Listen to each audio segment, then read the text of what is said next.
Terrorism, politics, and man-made disasters dominated the headlines in Europe this year. Despite efforts over the years to protect civilians, Europeans were not spared in 2017. Another year and more terrorist attacks on Europe. 2017 had barely begun when a lone gunman burst into the fancy Rena nightclub in Istanbul and opened fire. These crazy people came in shooting everything. 39 people killed as the attacker sprayed bullets on more than 600 revelers who were celebrating the New Year. Many of the victims were foreigners from the Middle East, India, Israel, Europe, and Canada.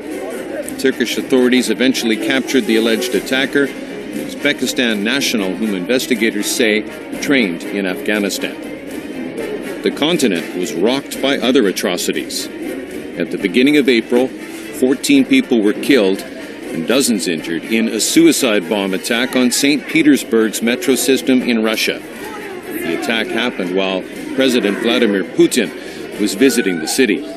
Intelligence officials later identified a Russian citizen who was born in Kyrgyzstan and had possible ties to Islamic militant groups as the man responsible. Days later in Sweden, 4 people were killed when a truck ran down pedestrians on the street in Stockholm. More than 15 others were wounded. Swedish authorities officially named an Uzbek national as the suspect behind the attack, a man who allegedly expressed sympathy for Islamic State. The use of vehicles to mow down civilians was becoming a familiar tactic of terrorists.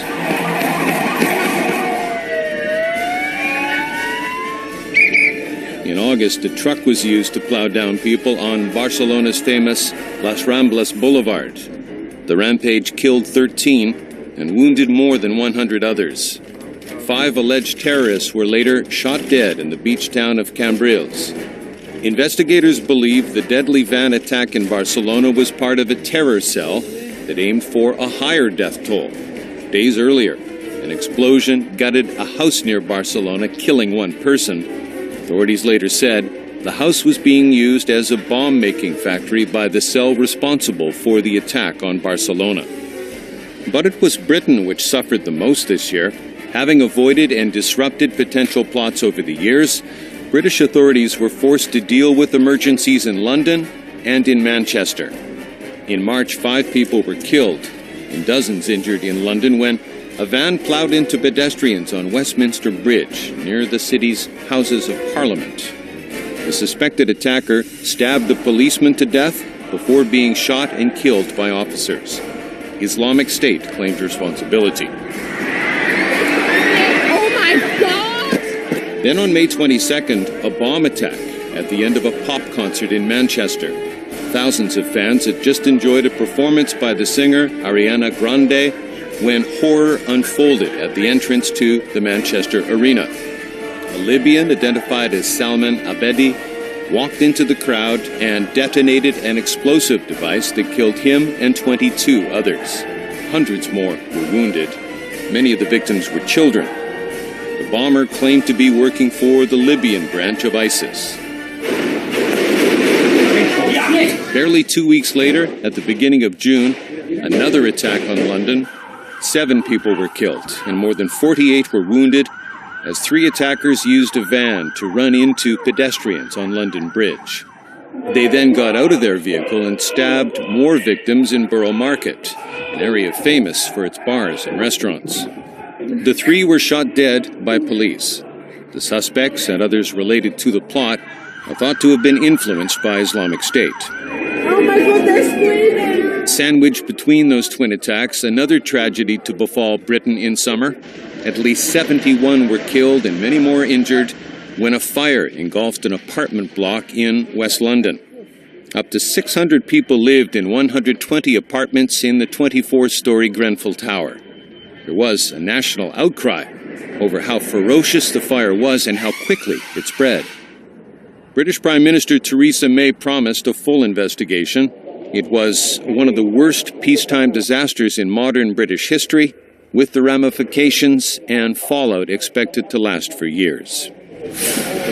Politically, it was also a turbulent year for Britain. At the beginning of the year, things were looking up for British Prime Minister Theresa May. Polls suggested the country supported how she was handling the Brexit negotiations with the European Union. With the Labour Party seemingly in disarray under leader Jeremy Corbyn, May thought she had an opportunity to crush the opposition and give herself a strong hand in Brexit talks. But the result of the general election in June was far from what May was looking for. The ruling Conservative Party failed to gain a majority in a poll it was expected to easily win. The Tories fell several seats short of the 326 needed for a majority, while Labour, under Corbyn, added more than 30 seats. May was forced to enter a humiliating coalition with the ultra-right Democratic Unionists from Northern Ireland to form a government. From that moment on, the Prime Minister's authority was badly weakened. May was unable to stop the damaging infighting within her cabinet or unify the Tories over what direction to take on Brexit. This government will guide the country through the crucial Brexit talks that begin in just 10 days. All this added to the confusion and chaos that seemed to shroud British negotiators when confronted with the cold realities of Brexit. Since it triggered Article 50 of the Lisbon Treaty to leave the EU, European officials have become increasingly frustrated with the UK. So here it is, 6 pages. The notification from Prime Minister Theresa May triggering Article 50. EU officials constantly complained that Britain didn't know what sort of Brexit it wanted.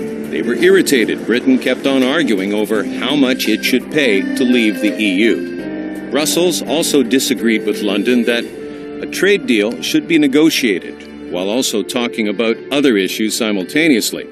It insisted to London the rights of EU citizens in Britain and the implications of Brexit on the Northern Ireland peace deal should be discussed first before any broader trade negotiations could start. In December, things began looking up again when it was announced there had been progress on key Brexit issues, including how much the UK should pay to leave, as well as a pledge for open borders in Ireland. For the rest of Europe, politics was a battleground between the centre and the far right. Emboldened by rising sentiment against immigration and Muslim migrants, the far right threatened to prevail in several key elections this year. In March, a dominant election victory for Dutch Prime Minister Mark Rutte. With 150 seats up for grabs and more than a dozen parties on the ballot, his center-right VVD party won 33 seats, compared with 20 for the anti-Islam PVV. Then in the spring, all eyes were on France, to see if the far-right's Marine Le Pen would prevail against her centrist opponent, Emmanuel Macron. Le Pen was hoping to ride the wave of populism and Euroscepticism that had seen the election of Trump and the triumph of Brexit in 2016. But she was defeated by Macron, who at 39 became the youngest French leader since Napoleon. His on-the-march party would later win handsomely in the French parliamentary elections. Macron's success seemed to extinguish the threat of the far right in France, for now. But the far right made gains later in the year. Perhaps the biggest result came in the German general elections toward the end of September. German Chancellor Angela Merkel was forced to find partners in a potentially fragile coalition after her center-right alliance underperformed in the election. One of the biggest shocks was the strength of the Alternative for Germany. Its stellar performance meant for the first time a far-right party is in the German parliament in more than half a century. Austrian Foreign Minister Sebastian Kurz's right-wing party found success in the country's national election in October. He also became the first millennial to lead a European country.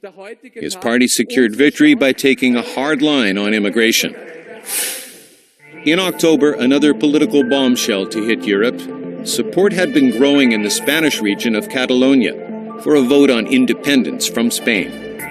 This was flatly opposed by Madrid, which called any plans to hold a plebiscite without approval by the Spanish government an illegal act which would not be recognized.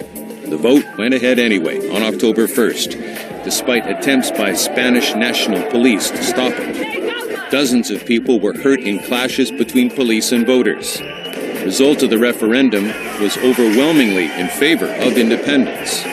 But that set up a showdown with Madrid.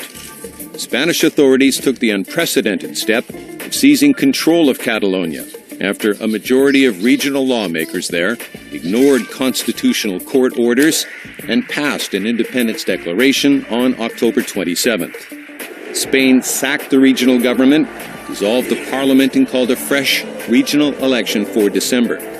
Former Catalan regional president Carles Puigdemont and 4 of his sacked ministers fled to Belgium. 8 of Puigdemont's ex-ministers and 2 activists were sent to jail as a Spanish court studied possible charges of rebellion and sedition against them. Venezuela staggered from crisis to crisis in 2017, while it was a turbulent year for Africa and the Middle East. Stay with us.